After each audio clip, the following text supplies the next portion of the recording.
બહુ અકસ્માત જે થયું જે ખોટું થયું. મારી દીકરી મહિના પહેલા આવી હતી અને સાસુ સસરા અને ભાઈ ભાભી બંને બધા ફરવા જવાના હતા. મુલાકાત કરવા છેલ્લા 4-5 વર્ષથી લંડન રહે છે. હું કેમ આયા? બસ એ હજ ફરવા જવાના હતા બધા મુલાકાત કરવા આવ્યા.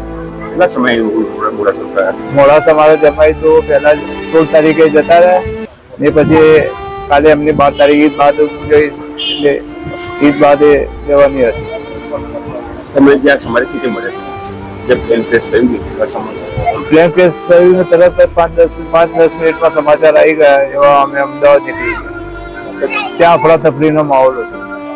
કોઈ ખબર જ ના પડે કે ક્યાં કોણ છે ને કોણ છે એવું કઈ. એટલો બધો ટ્રાફિક હતો ને એટલી બધી પબ્લિક કોઈ સમજાતું જ નથી. તમે અત્યારે જે આજે 24 કલાક ઉપર સમય થયો તે રીતે ત્યાં સમય ત્યાંથી પરિસ્થિતિ હતું? ત્યાં પરિસ્થિતિ બહુ ખરાબ પરિસ્થિતિ હતી. જે લોકોના પરિજનોને જે મૃત્યુ પામ્યા હતા ત્યાં અફડાતફડીનો માહોલ હતો. હું એનડીએનો ટેસ્ટ બી આપી છું કે ડીએનએ ટેસ્ટ પણ આપ્યો છે.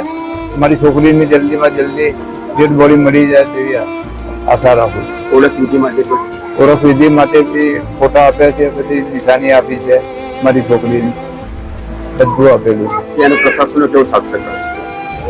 પ્રશાસનનો તો સાથ સહકાર હતો, પોલીસનો સહકાર હતો, બધા ધારાસભ્ય એમએલએ બધા ત્યાં આવી પહોંચ્યા હતા. બધા ધારાસભ્યોનો ત્યાં આવી પહોંચ્યા હતા. પોલીસ પ્રશાસન બી ખૂબ કામગીરી બજાવી સારી રીતે. मैं मोहम्मद रफी गुलाम हुसैन खान जी मोड़ासा कस्बे का बासिंदा हूँ और मेरी भांजी जो ये प्लेन के अंदर क्रैश हुआ उसके अंदर मेरी भांजी सफर कर रही थी. उसका हमको मालूम पड़ा कि भाई ये कांड हो गया. वहाँ पे हमारे मिलने वाले सब वहाँ पे पहुँचे. अभी तक हमको कोई डेड बॉडी मिली नहीं है. वो लंदन से आज से करीबन 45 दिन के पहले मोड़ासा आई हुई थी. उनके सास ससुरा और उनके बड़े भैया जो हज को जा रहे थे उनको मिलने के लिए आए थे और वो वापस जाने के लिए यहाँ से रवाना हुई मोड़ासा से कल सुबह 7:30 बजे और 1:30 बजे के अरसे में फ्लाइट में बैठी.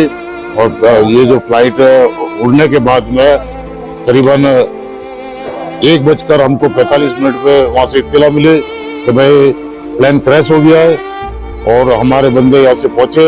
अभी तक हमको कोई डेड बॉडी मिली नहीं है. प्रशासन ने अभी तक हमको कोई मैसेज दिया नहीं है. मोड़ासा नगर पालिका यहाँ के धारासभ्य सभी लोग आए.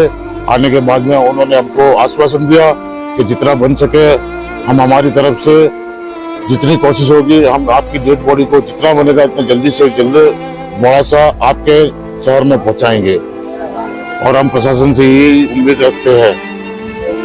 तो जो यहाँ पे जो आपकी भांजी की जो मौत हुई है तो डीएनए टेस्ट हुई थी? हाँ, हमारे बहनोई साहब को यहाँ से अहमदाबाद लेकर गए. उसमें इनका डीएनए टेस्ट हुआ. डीएनए टेस्ट करने के बाद में बोला कि हम सभी डेड बॉडियों का डीएनए टेस्ट करने के बाद में जो आपसे मिलेगा वो मिलाने के बाद में हम आपको पहुंचा देंगे.